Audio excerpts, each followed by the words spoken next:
I'm really gonna try my best to get through this without getting emotional because I was just thinking about it and arranging my thoughts and I started to get emotional.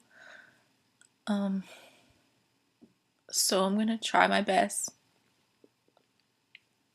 to keep it together. And I'm failing right now. But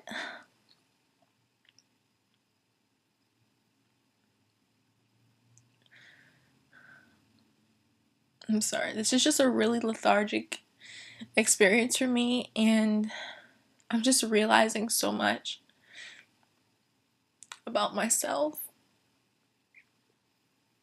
and things that I've done in my past that I'm really not proud of, and people I've hurt. We're going through very similar situations with me, and if I just had the slightest bit of sense or empathy or knowledge of what they were going through, and if I understood in the slightest bit what I was going through, perhaps I wouldn't have hurt those people, and perhaps a lot of others wouldn't have hurt them as well. I want to talk about something that is so powerful, yet so weak. And all of us have experienced it. Whether you can identify with my personal situation or someone else's, we all have experienced this one thing. It always comes to play in each and every one of our lives. When bad things happen, or when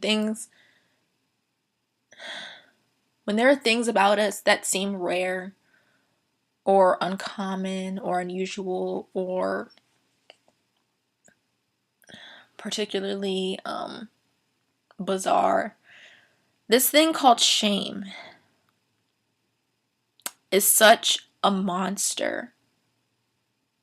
And I was tweeting about it earlier. The best thing I can equate it to is like that parent who constantly is down on you, tells you that you're not going to be anything, or if you grew up without a father, telling you that you're just like your trifling father, or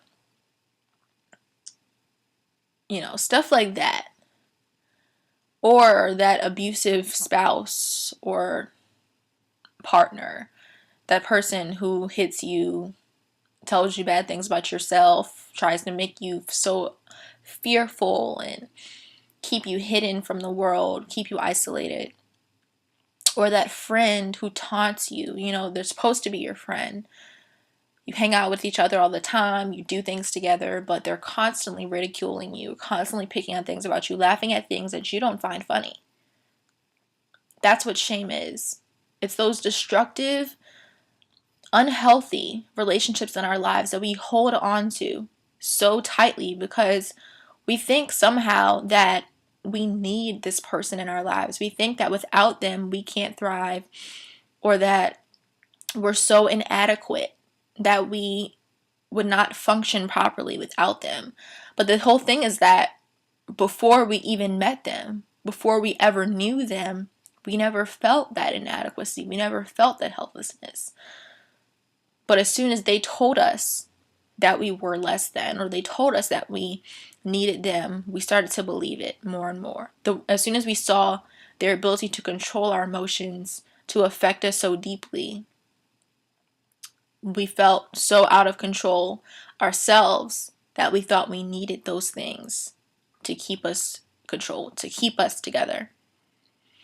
But it's all just a lie and a device of the enemy used to keep us in bondage to so many things in life, and used to just isolate us, where he can really get his hands on us and manipulate us and take us out.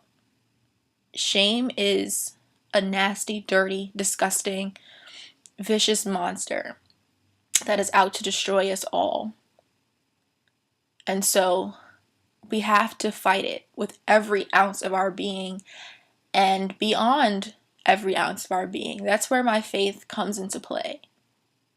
To see shame as not just, a physical barrier, but to see it from a spiritual aspect, that shame is demonic at its core, that it's evil, and that by faith in Christ and what he did on the cross, I can look shame in the face and destroy it.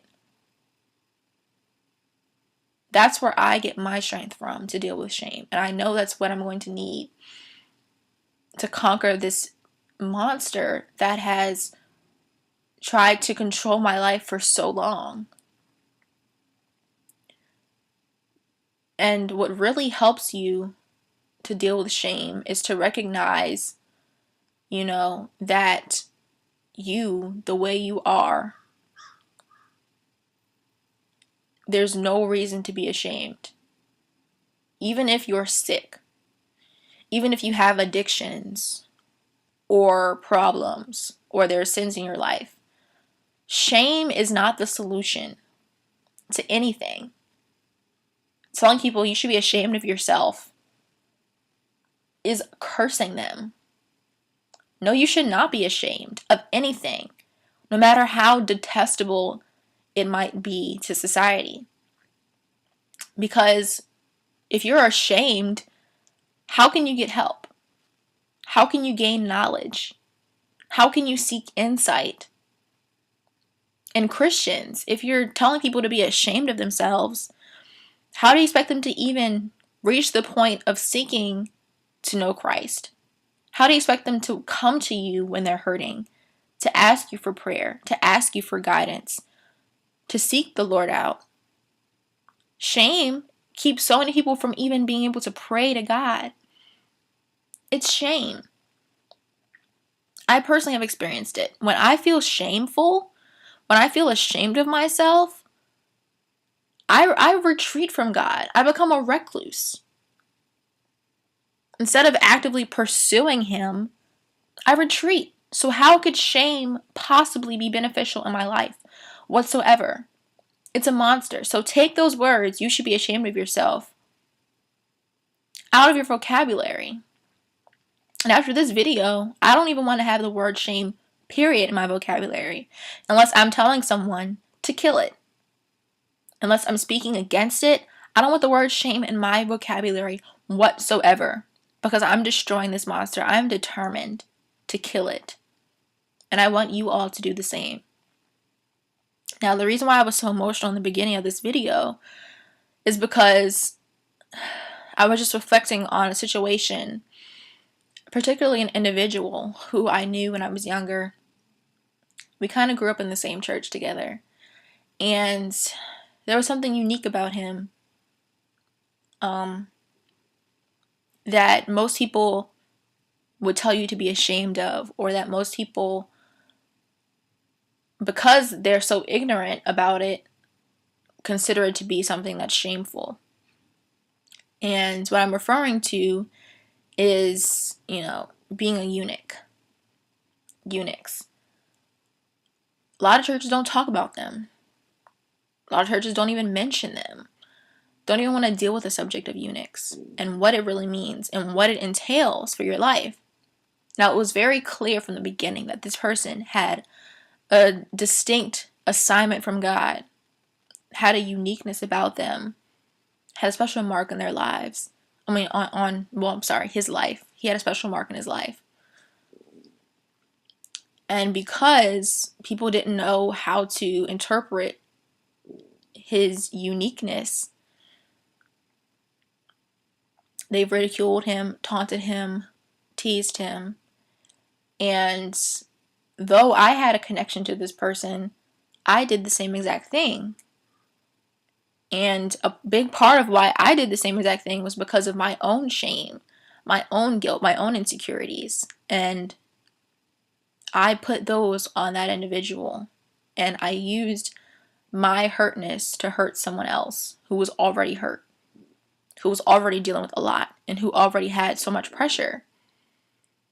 And because so many people just, instead of really actively seeking to help this individual and get to know what was going on, because so many people just ridiculed, taunted this person, they ended up leaving my church. And they joined some weird cult thing for a minute. I don't know where they are now. I saw them once on a train. And I was just so, like, I didn't even know the words to say. Like, shame once again. I didn't even know the words to say. I sent them a message on Facebook like a long time ago, never got a response. Apologizing for the things I had done to that person in the past. And so I saw them on the train after the fact, not even realizing in my mind that I had sent the message to them. So I didn't think to ask them about it. But I hope that I'll have another opportunity to run into this person and apologize and, possibly discuss everything that transpired in the past and offer, an olive branch to this individual. The subject of being a eunuch is so misunderstood. I'm going to make another video about this for all the eunuchs out there who might be confused, who might be feeling downtrodden, or for people who might have eunuchs in their lives and don't really know how to deal with them properly. This will be for you. But my particular thing that has definitely caused a lot of shame in my life was my speech impediment. I stutter. And it's varied in degrees of severity through different phases of my life. And I've noticed that mine a lot of times tends to be stress triggered when I put into new situations, new environments. That was actually when I started stuttering, was when I was put into a new situation. And then when I got my braces, actually when I got my palate expander, I think it actually affected me physically in my speech as well. But it also caused me to stutter. Because it was stressful dealing with that new apparatus physically and emotionally for me. And throughout middle school, I had a big stuttering problem, I'd say. And it did decrease a great deal when I got to high school. And those particular social stresses weren't as significant in my life anymore. I still stuttered and I still do stutter, but it definitely varies from situation to situation. Sometimes it's just, basic speech issues, saying certain words, but sometimes it's stress triggered, or me fearing stuttering in certain situations causes me to stutter even more. So that's my shame. And I know that it's affected me a lot in my personality. I think I'm a naturally extroverted person. I naturally want to get to know different types of people. I naturally enjoy the company of people, but I don't express that. And part of that has to do with me being ashamed of my stuttering from a young age. Also, my relationships with the opposite sex were affected by my stuttering. My relationships with, just average people I dealt with on a regular basis were affected by my stuttering. Certain aspects of my faith, sharing the gospel, being unashamed. I'm not ashamed of the gospel, but I was ashamed of my speech impediment and still am dealing with that shame. And so I'm realizing that that was affecting me as well. My career choices. I've always enjoyed communication. I've always wanted to communicate with people, and I've always enjoyed that type of stuff, talking to people, getting information from them. I've always loved that. But I was so afraid of pursuing it. I also wanted to be a lawyer, but I was afraid of pursuing that because of my speech impediment. So there's so many different areas of my life that stuttering has affected, and I'm realizing now that I allowed it to hinder me in so many ways. The only area where I didn't have such a big problem with it was theater. When I was on stage acting and singing and performing, I never had an issue with my stuttering. But as soon as I stepped outside of those characters and I became myself, that was when the issue came. So it's just very interesting. And I hope that this hasn't bored anyone. I hope this has really helped people. Sorry for my emotionalness in the beginning. But yeah, let's really kill this shame monster. And if you have a story about shame that you'd like to share, you can leave a video response or you can leave me a comment under this video. But let's tackle this and let's deal with it head on. So I'm going to post the question, what are some things that you're ashamed of in your own life? And moving forward, how do you think you might need to deal with those things, and, you know, how has it affected your life in general. So that's all I want to say for this video. Take care and God bless. Until next time.